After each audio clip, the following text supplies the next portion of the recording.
Ay bala, yer get dərsləri oxudu, nə sallanmısan bu telefonla? Baba, bu telefonda oyunlar var, dostlarım var, hətta dərslərim var.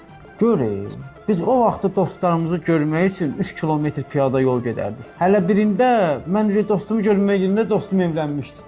Baba, sən də gəl zəng elə də. Az o vaxtda telefon var idi, zəng eləyim, mənə zəng eləyim. O vaxtları təhqiq evlərdə telefonlar var idi. Düz deyilmi qızım? Ay qızım. Qızım. Ay bala. Ay bala, çıxart onu qulağından, kar olasın, ay bala. Hə baba, nə deyirsən? Ay bala, görsən, bu da evimizi yıxar. Baba, musiqi ruhun qidasıdır. Musiqi ruhun qidasıdır. Deyən, aç televizoru bax da, ver canım onu mənə. Demək, indiki xəbərlər bu Google-dədir. Ay bala, dur ged oradan mənə qəzeti gətir, xəbərlərə baxım. Baba, ala Google-larda xəbərlərə bax. Ver görüm az onu bura. Nə eşək keçmiş yesin. Baba, hər şey indi rəqəmsaldır.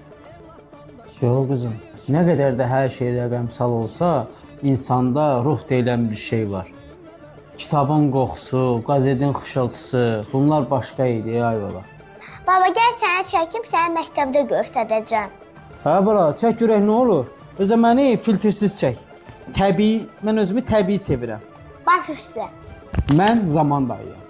Vaxtında məktəbə piyada, elm öyrənmək üçün kitabxanaya gedən biriydim. İndi isə nəvəmlə birgə bir toxunuşla dünyanın bütün xəbərlərini oxuyuram. Texnologiya dəyişdi, amma mədəniyyət, yaddaş, dəyərlərimiz qalmalıdır. Texnologiyadan qorxma, amma ona da əsir olma. Hələlik.